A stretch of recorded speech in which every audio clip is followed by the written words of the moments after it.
સવારે ઉઠ્યો તો મમ્મીએ બેહાડી દીધો મને છેટીએ છે, કારણ કે એ બધા કામ કરતા હતા. પછી મને આવ્યો મારે ચોપડાનો થપ્પો પડ્યો હતો એમને બાચકામાં. એ મને યાદ આવ્યો તો એમાં પહેલી ડ્રોઈંગ બુક લઈ. ડ્રોઈંગ બુકમાં મેં તો હાલો ને તમને બધાને ચિત્ર બતાવી દો, આપણે બહુ પહેલાં ચિત્ર દીધા હતા એમ મેં જોઈએ નહોતા ને તમને બતાવી દો. તો એ બાને મેં તમને બતાવી દીધા. કેમ બાકી હે ને જોરદાર આ ડ્રોઈંગ બુક પડી જતી હાથમાંથી.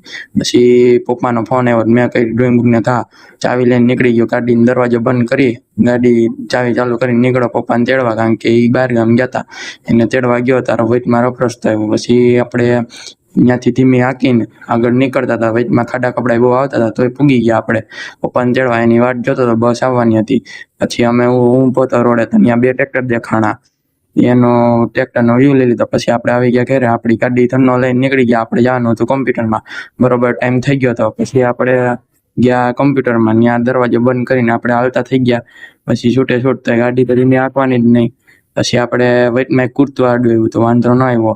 પછી એમ બગીચાનો વ્યૂ લઈ લીધો. કેમ બાકી જોરદાર છે ને. પછી હું મારુતિ કોમ્પ્યુટરે પૂગી ગયો. હું ત્યાં કોમ્પ્યુટર ક્લાસીસ કરું છું. પછી એનો ટાઈમ છે મારે 2 થી 5 નો. તો 5 વાગે આપણે છૂટી નીકળી જાય. મેં કીધું હાલને તો વિડીયો ઉતાર લો. તો એ રફ રસ્તો તો આવ્યો તો વિડીયો હલી જ ગયો આખો. પછી આપણે જેમ તેમ કરીને ઘરમાં પૂગ્યા ત્યાં કાળી ગાડી જોઈએ. કેમ બાકી જોરદાર છે ને આપણી ફેવરિટ ગાડી. પછી મને મારા ભાઈનો ફોન આવ્યો. હું નીકળી ગયો નીચે ઉતરતા મેં તો હાલ ગાયો ગા કરતી ફોન જોતો હતો. પછી હું બેસી ગયો ગાડીમાં હોય આમ. પછી નીકળી ગયા. કેમ બાકી આપણે મોઢે બાંધીને નીકળ્યા. પછી અમે જતા હતા રસ્તામાં.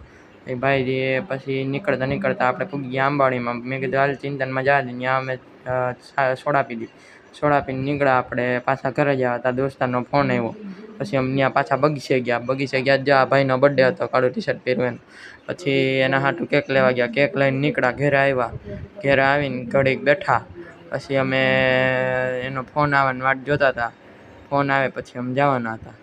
તો ગાડી બંધ કરીને ઊભી રાખી. પછી ઓલા જે સ્પ્રે લેવા હતા એ જોયા. કેમ બાકી હે ને જોરદાર. એને રંગવાનો હે હાંજે જોરદાર. પછી મને હાંજે પાછો ફોન આવ્યો. હું નીકળો બહાર જવા. મારા પપ્પાએ કીધું પૂરીને પેકેટને લેતો આવજે આજે, કારણ કે હાંજે પાણીપુરીનો પ્રોગ્રામ હતો. હું નીકળી ગયો પૂરીને પેકેટ લેવા.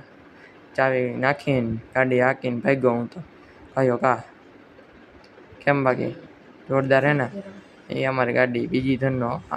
હું પછી ગયો પૂરી લેવા જતો રસ્તામાં કેસરનો વ્યૂ લઈ લીધો. કેમ બાકી જોરદાર લાગે ને મારે કહેવાય હતા. આ પાણીપુરીનું પેકેટ લઈ લીધું અને આપણે નીકળી ગયા ઘરે જવા. હું ને મારી બહેન હતા ઘરે જમવામાં, બીજું કોઈ હતું નહીં. મમ્મી પપ્પા ગયા હતા બહાર. પછી આપણે ઘરે પૂગવા ગાયો નીકળી ગયા અને છૂટે હાંકતા હતા ગાડી. આગળથી વાંધો ન આવ્યો ને ઘરે પૂગી ગયા. પછી આ ઘરે પૂગીને પાણીપુરી ખાઈ લીધી ને હાંજે પાછી દોસ્તારના બર્થડે પાર્ટીમાં ગયા. ત્યાં કેક કાપવા વયા ગયા, કારણ કે કેક કાપવી જરૂરી હતી. દોસ્તારને મારવાનો જરૂરી હતો. પછી અમે ગયા સીધા કેક કાપવા. ગાડી ઊભી રાખીને અમે ઊભા હતા જલારામમાં. ત્યાં ઊભીને પછી દોસ્તારની વાટ જોતા હતા. એ આવ્યો. પછી કેક કાપવાની બહુ ટ્રાય કરી. આમાં ઘણાયથી આમાં ઉગતું નહોતું, આ થતું નહોતું, ફરકતું નહોતું. આનું શું કહેવાય તમે કમેન્ટમાં કહેજો, મને નથી ખબર. પછી જાળવું રાખવાનું, આપણે જાળવું રાખ્યા. અમે હરગાવાની બહુ ટ્રાય કરી, ન ભેગું થયું. પછી એક ઓલા ત્યાં જલારામમાં ભાઈ હતા ને એ ભાઈ હરગાઈ દીધી. પછી અમે કેક કાપીને બધું ખાઈને સોડા બોડા પીને પછી આવતા રહ્યા ઘરે આવીને હું તો સૂઈ ગયો. હું બહુ થાકી ગયો હતો. આપણે છેલ્લો ગાડીનો વિડીયો લઈને સૂઈ ગયો.